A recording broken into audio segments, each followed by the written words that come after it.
probe. And joining us now is Axios chief economic correspondent Neil Irwin. Neil, let's start with those comments we just heard from the president after we learned DOJ prosecutors made this surprise visit to this Fed construction site and were turned away. Why do you think the president just won't let this one go? Yeah, it feels like there's a real schism right now between Senate Republicans who just want to confirm Kevin Warsh, get him in office, and have a new leadership at the Federal Reserve, versus the president and the Justice Department and Jeanine Pirro, the U.S. attorney for D.C., who are trying to kind of apply vengeance and really punish Jay Powell for not giving the president what he wants in terms of interest rate policy. And how that gets resolved is a really interesting thing. You know, this Powell's term as chair is up a month from today, so this is an imminent thing. If they can just confirm him and get Kevin Warsh in place, Powell will no longer be running the Fed, but instead they're kind of digging in on this investigation. I want to play a bit more of what the president is saying about Powell. Let's listen.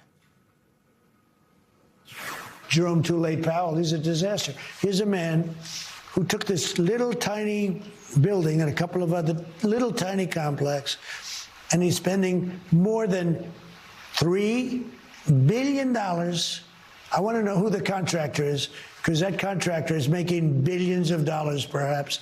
So he's doing a bad job. He should be lowering interest rates. As we mentioned, North Carolina Senator Thom Tillis, a Republican, has vowed to block any new Fed nominee until the DOJ wraps up that criminal probe into Powell and the Fed renovation. So what does it mean for when Kevin Warsh has his confirmation hearing next week?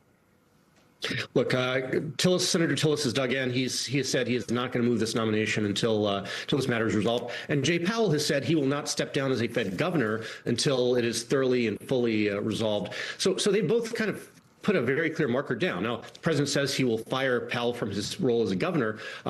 Keep in mind, we already have a case before the Supreme Court over Trump's effort to fire Lisa Cook, another governor. So presumably the resolution of that case would determine whether the president can find a kind of ginned-up cause to fire Powell as a governor. It's really a logjam. Like, there has to be an off-ramp. You talk to Senate Republicans, you talk to kind of financial officials in the Trump administration. They see this as something that will get worked out, that will get resolved. But every day we have events like this attempt to investigators showing up at the Fed building unannounced is a suggestion that the Justice Department is not really playing ball and is really wanting to take this to the end of the line.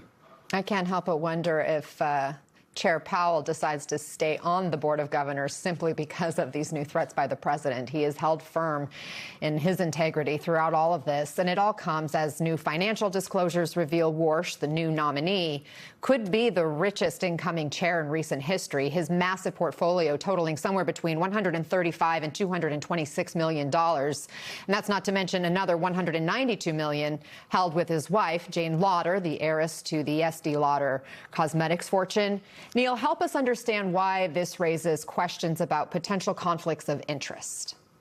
Well, if you look at Kevin Warsh's financial disclosures, since he left the Fed Board of Governors about 15 years ago, he's been very active investing in venture funds and a bunch of private companies, dozens and dozens and dozens of individual holdings of different assets, presumably through different funds that he invests in. And he's made a lot of money. He's been working with Stan Druckenmiller, the legendary investor, made more than $10 million last year as advising Druckenmiller. So he's done very well for himself, made a great deal of money. And that long list of assets, he says he will dispose of them and no longer have that as a conflict of interest, but it's a complicated set of assets to untangle. And again, if he's going to be the Fed chair a month from now, that's a lot of assets and conflicts of interest to untangle. And I'm sure he'll be asked all about it at his hearing on Tuesday. Neil Irwin, thanks for giving us that preview and helping us identify what to watch for. Just ahead.